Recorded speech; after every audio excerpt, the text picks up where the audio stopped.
Buenos dias! So, karon guys, mag voice over ko in Bisaya na sad. So, for today's video di ay ginataod ni Papang Koy ang wall decoration nga. Ako ang napalit sad ni sa Shopee. O barato ra ni siya guys.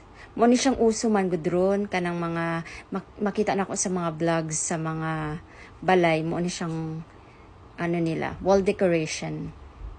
Oh, very good kayo si Papang Koy ba? Na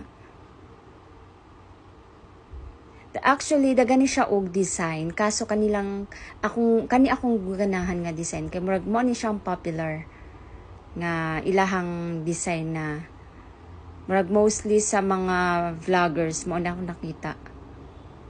Og karon ginataod pud niya ang kuan hanging plants, eucalyptus plants na with the rattan basket. Og kanisad si Kukuklak gikan jud ni siya Austria kay before akong igsuon galing nag-adto dai sila sa Paris man adto sila Austria na malit sila ani Kukuklak gipalitan sad mi niya og iyang bana.